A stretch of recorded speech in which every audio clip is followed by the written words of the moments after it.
So Apple just refreshed their MacBook Air and MacBook Pro with faster CPUs, 4th generation butterfly switches for the keyboard, some other stuff, and they also dropped the price on the MacBook Air from $1,200 to $1,100 or $1,000 if you get the student discount. Seems pretty good, right? Better laptop, a little bit cheaper. Let's take a look. So for the most part, this is the exact same laptop as the previous generation. It's just minor spec bump, so I'll quickly gloss over some areas and go a bit more in depth if there's anything new to say. Build quality is still the best in the business. Unibody aluminum, super rigid, all the panels and pieces fit together perfectly. The hinge is a one-hand open, there's no screen wobble. It is an absolute tank. The keyboard is the most controversial part of this laptop. It's got really low key travel, but I still like them because of how clicky they are. It kind of reminds me of Cherry MX Blue switches on mechanical keyboards. Reliability is also up in the air. I haven't heard any issues with the 2019 MacBook Pros from 2 months ago, but look for complaints about those models when buying because they use the same keyboard except they were released 2 months ago, so just more time for failure. The touch bar I find really useful when I'm video editing in Final Cut Pro, but when I'm coding, I find that the function keys tend to be more convenient, so it really depends on your workflow and what applications you use.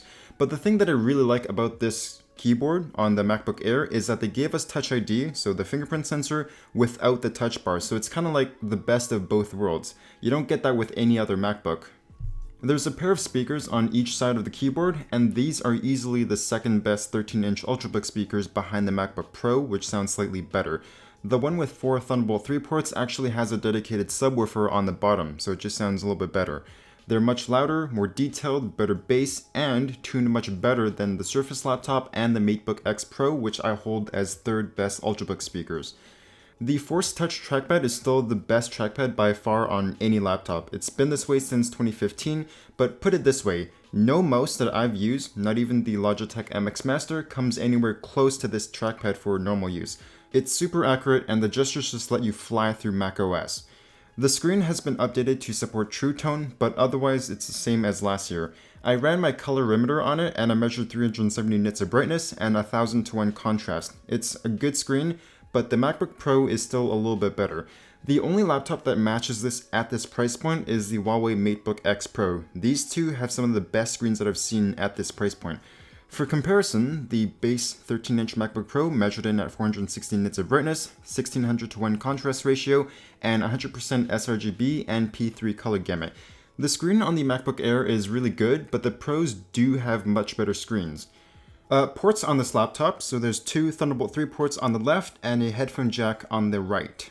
Performance on this machine is good. It's using a custom Y-series Intel chip with a 5W TDP. The base clock just eats dirt, but it turbos a lot higher, so actual performance is fairly good. There's also the T2 chip, which controls most of your hardware, like your SSDs, your speakers, the webcam, but it also encodes and decodes H.265 video in hardware, so video editing just flies. And it also supports iCloud locking in macOS Catalina, just like with iPhones, which is neat. Thermals with the default fan profile is actually terrible. Thermals with the fans maxed out are much better, but they still could be a lot better. It still sits at 100 degrees Celsius under load. Fan noise on idle is silent, like it doesn't spin at all, dead silent. And if you max them out, they're somewhat loud, but they're not high pitched, so it doesn't sound annoying to me. Upgradability is kind of non-existent on this machine. Both the RAM and SSDs are soldered on, and I used to not care, but SSDs are getting so cheap now. Like, you can buy a 1TB NVMe SSD for $90 on sale.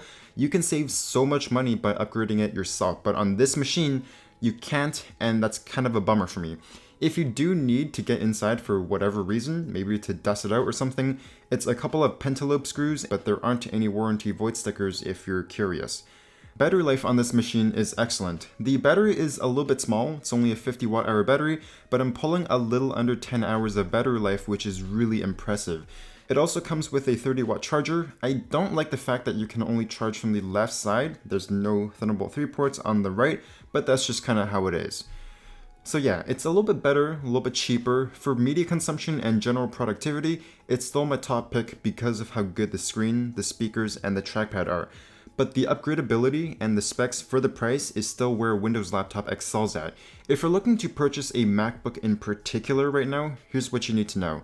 The MacBook Air is the weakest of the bunch in terms of CPU and graphics performance. The screen is good, but the MacBook Pros are still brighter and more vibrant, but it has the advantage of being the cheapest device and the only one that has a Touch ID fingerprint sensor without the touch bar, so it keeps the physical function keys.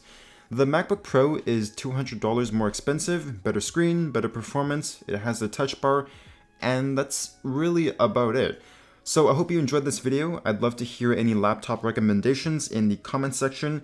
And another thing, for the Mac Pro coming later this fall, would you rather see a totally maxed out configuration or something a little bit more reasonable that an enthusiast might buy?